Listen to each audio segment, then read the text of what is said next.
ওরা তো বাবু অসুস্থ, তাই বাবুকে নিয়ে আবারও ডাক্তারের কাছে চলে গেলাম। আর বড় মেয়ে তো স্কুলে যাবে, তো একসাথেই বেরিয়ে পড়লাম দুজনে মিলে। আর আমার শ্বশুর আব্বু যাবে আমার সাথে ডক্টরের কাছে। Hey everyone, is me Tania.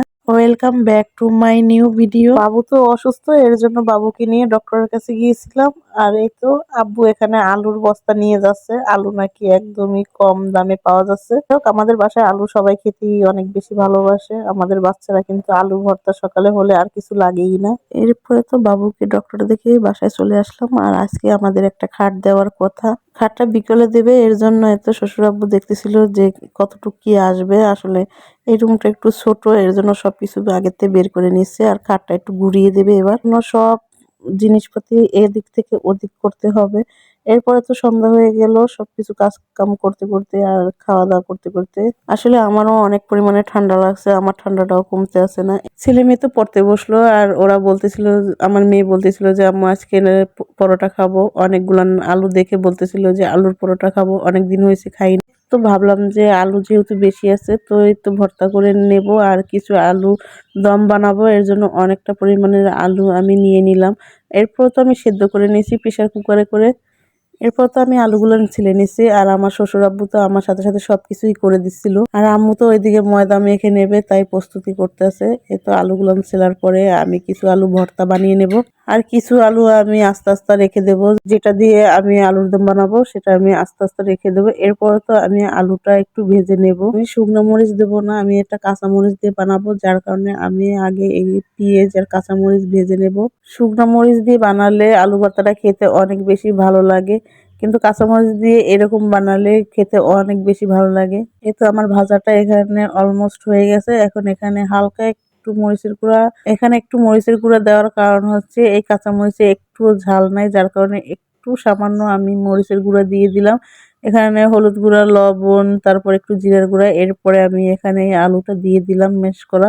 এটা ভালোভাবে নাড়তে হবে, একদম আঠালো আঠালো করতে হবে। আর এটা খেতেই অনেক বেশি মজা লাগে। আমার মেয়ে তো খেয়ে বলে যে আম্মু এই পুরটা অনেক বেশি মজা হয়েছে। আর এইরকম পুর বানিয়ে এমনিতেও সিঙ্গারা বা সমোসার মতন বানিয়ে খাওয়া যায়, অনেক বেশি মজা লাগবে খেতে। এরপর তো আমার এটা হয়ে গেল, এ তো নামিয়ে নিলাম। এরপরে আমি চলে যাব, এটা নামিয়ে নিলাম। এরপরে আমি এই কড়াইতেই আমি আবার আলুর দমটা করে নেব। এর জন্য আমি এখানে তেল দিয়ে দিলাম পরিমাণ মতন। আলুর দম একদম সিমসাম ভাবেই রান্না করব, তেমন কিছুই দেব না। হাতের কাছে আমার যা আছে তাই দিয়ে আমি বানিয়ে নেব। আর আগে থেকে তো ময়দাটা আম্মু মেখে নিয়েছিল। এখানে তো আম্মু এই যে ময়দার ভিতরে পুর দিয়ে দিচ্ছে, তারপরে একটু বেলে নিচ্ছে। পুরটা বেশি দেওয়ার কারণে পরোটাটা বেশি করে বেলা যাচ্ছে না, আসলে ছোট ছোট হয়ে যাচ্ছিল। এই তো এখানে আমি আলুর দম বানিয়ে নেব। এর জন্য আমি এখানে একটু হলুদ, একটু লবণ দিয়ে আমি আলুটা ভেজে নিব। নতুন আলু আমার কাছে একটু পাঞ্চে পাঞ্চে লাগে, যার কারণে এখানে আমি একটু ভেজে নিচ্ছি। এরপরে আমি একটা তেজপাতাও দিয়ে দিলাম। এরপরে আমি এখানে মশলা দিয়ে দিলাম, আদা, রসুন, জিরা বাটা। এরপরে তো আমি এখানে হলুদ গুঁড়ো, মরিচ গুঁড়ো দিয়ে দিলাম, সামান্য পরিমাণে লবণ। এরপর হালকা করে সবকিছু মিশিয়ে নিলাম। মিশিয়ে নেওয়ার পরে হালকা একটু পানি দিয়ে দিব, এখানে বেশি পরিমাণে পানি দেব না। এই আলুর পরোটাটা কিন্তু বিভিন্ন ভাবে বানানো যায়, যেমন শুকনো মরিচ দিয়ে আলু ভর্তাটা বানানো যায়, আবার গুঁড়ো মরিচ দিয়ে আলু ভর্তা বানিয়েও বানানো যায়। আর এক একটা স্বাদ কিন্তু এক এক রকম হয়। এই তো ফাইনালি আমার আলুর দম কমপ্লিট। এরপর তো পরোটা দিয়ে দিলাম, পরোটাটা ভেজে নিচ্ছি। এটা একদম লুচির মতন সাইজ হয়েছে, আসলে পুরটা বেশি দেওয়ার কারণে এরকম হয়েছে। আর আমি কিছু সমোসা বানিয়ে নিছি, এটার নাম কি টুইন সমোসা বলে, তো এটাও একটু বানিয়ে নিলাম। একটা রেসিপি দেখছিলাম, তো দেখলাম যে হয় কিনা, আসলেই হয়েছে।